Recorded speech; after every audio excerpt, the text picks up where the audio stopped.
भाव से। जीवन मेरा सफल हो गया गीता के प्रभाव से। अब मन नहीं होता व्यतीत किसी के अभाव से। अब मन नहीं होता व्यतीत किसी के अभाव से।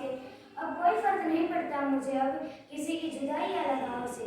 कोई फर्क नहीं पड़ता मुझे अब किसी की जुदाई या लगाव से। नमस्कार पूजनीय गुरु, आदरणीय मुख्य अतिथि महोदय, विद्वत निर्णायक मंडल, प्रिय प्रतिभागी एवं गीता ज्ञान रस पिपासु सभ्य श्रोतागण, मैं आप सभी का इस प्रांगण में अभिनंदन, वंदन एवं नमन करती हूँ। गीता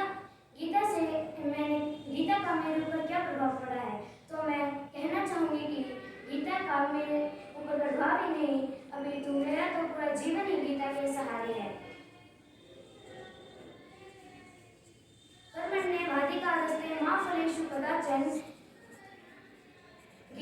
महोदय, गीता तो हृदय का गीत है।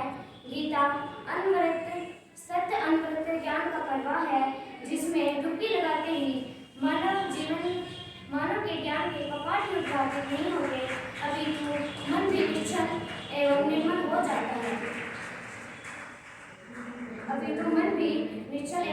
जाता है। मैं तो कहती हूँ कि जीवन जीने की नई राह है गीता, जिसे पढ़कर अज्ञान है दूर होता। मानव जीवन के उद्देश्यों से अवगत कराने का एकमात्र साधन यदि है तो वह केवल और केवल गीता ही है। मैं भले ही उम्र छोटी है मेरी, लेकिन नहीं मैं भयभीत हूँ।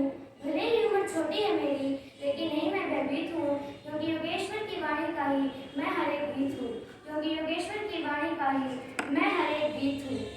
महोदय, गीता के संसर्ग में आने से पूर्व मैं एक चंचल मना बालिका के रूप में पहचानी जाती थी। मैं अपने आप को कोसती कि क्यों मेरा मन कर्म से विमुख है, क्यों मेरा मन आध्यात्मिकता की उपेक्षा कर रहा है, क्यों मैं ज्ञान को प्राप्त करने में असमर्थ हूँ।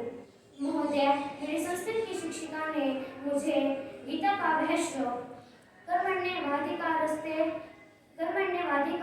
मा फलेषु कदाचन मा कर्म फल हेतुर्भुः मा ते प्रकृति जय गुरु।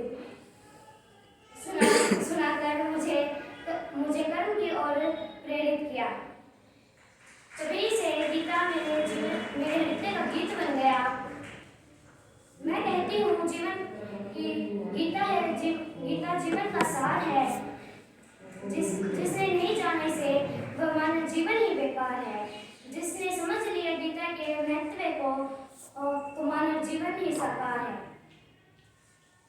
महोदय,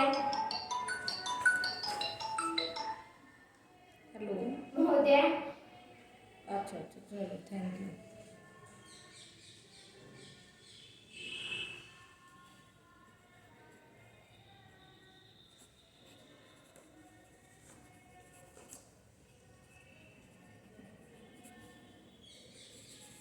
महोदय, गीता में हर प्रश्न के उत्तर हैं और हर रोगों के औषधियां हैं और उसमें हर प्रकार का ज्ञान है।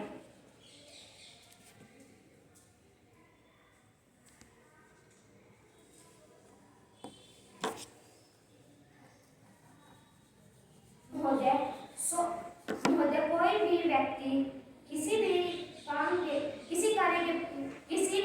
व्यक्ति के अंदर किसी भी कार्य के प्रति जिज्ञासा उत्पन्न होती है, उसी इच्छा से सोच बनती है, वही सोच विचारों में तब्दील होती है, वही विचार आदतें बन जाती है और आदतों से ही संस्कार बनते हैं और संस्कार से ही हमारे चरित्र का निर्माण होता है और चरित्र ही हमारी पहचान है। तो गीता ने मेरी सोच बदली और सोच बदली तो सब कुछ बदल गया। माननीय प्रधानमंत्री श्री नरेंद्र मोदी जी का आह्वान है, सोच बदलो देश बदलेगा। प्रधानमंत्री जी को पता है कि सोच बदलने का एकमात्र साधन तो केवल गीता ही है।